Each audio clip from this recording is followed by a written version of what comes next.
debt. The Bank of England has kept interest rates unchanged at 5% as it struggles to respond to Officials, while insisting no decision had been taken on rewriting debt levels, were careful not to dismiss the idea. Everybody's thinking of the credit crisis at the moment, and they're all, basing all their ideas of that credit crisis. Yeah. But it's total risk. It feels like we only look at one trade, which everybody's obsessed by this thing. Then the other thing is, like, you have to tell people if they keep trading in such small size, they'll never make any money. Okay. And they're not going to get more money, and they're not going to get paid at the end of the period because they haven't made any money. So they need to trade a little bit larger. So basically, like we're going to first week boring was fine. Second week boring is not so good anymore. For this hedge fund to be successful and make money, everyone must invest their cash. Failure to do so could result in their removal from the team. Please rally. At the beginning, Cleo was highlighted as someone with great trading potential. But after starting with immense self-belief, her confidence is collapsing.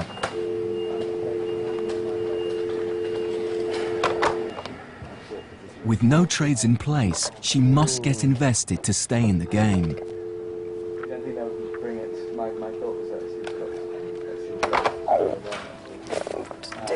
I hate this.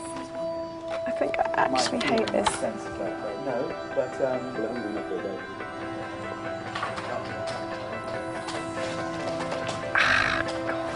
oh, folks, such an idiot.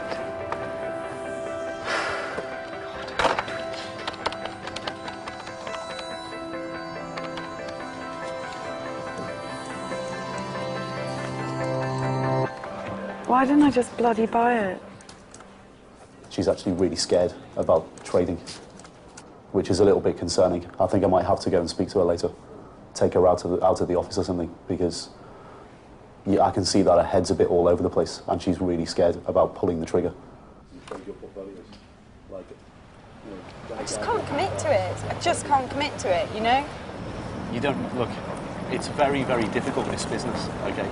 And you know, it's the whole... It's difficult to I'm a perfectionist, to take that abstract thought process and those ideas, those trade ideas, and put them into practice and then manage risk, okay? They're two really different skill sets. But you're indecisive because you're a perfectionist, right? And you can't have indecision in the business. I know. I'm so aware of this. Okay. Yeah, I'm telling myself the whole time.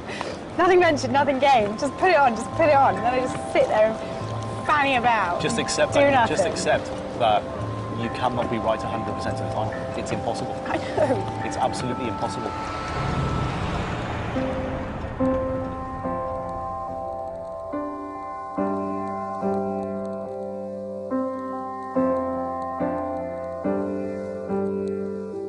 I'm frustrated. I'm frustrated at my lack of knowledge.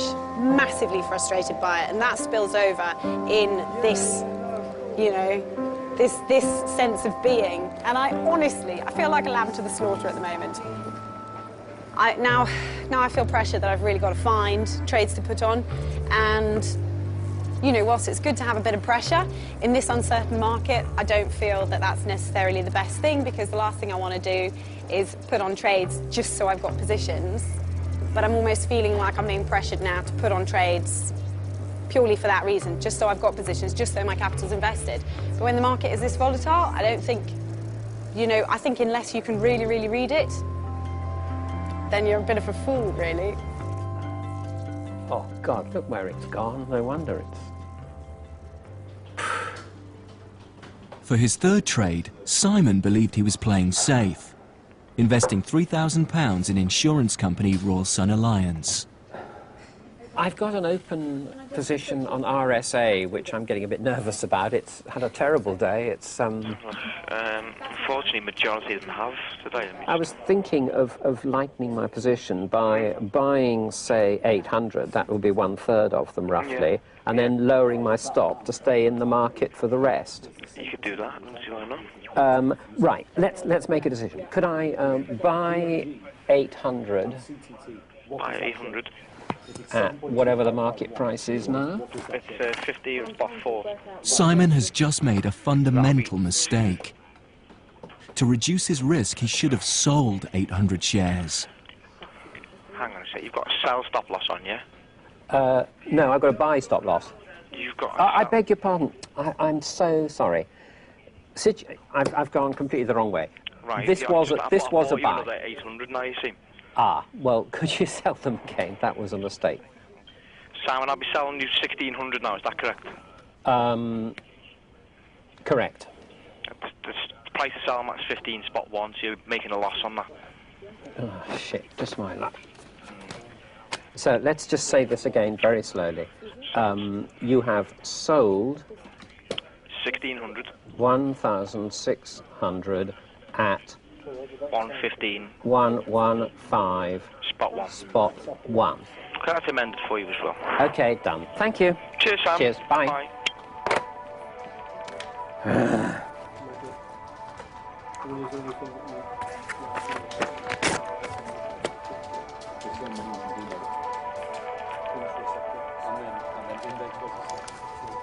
In the space of a 2-minute phone call, Simon has cost the team £200.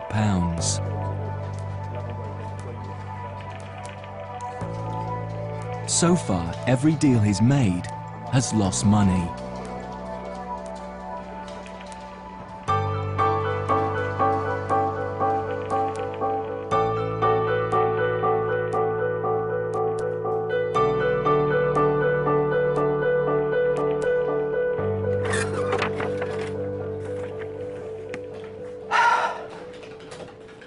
I made a small mistake. So he basically shit himself. Yeah. Went to sell a third of the position and ended up buying it. Right. Right.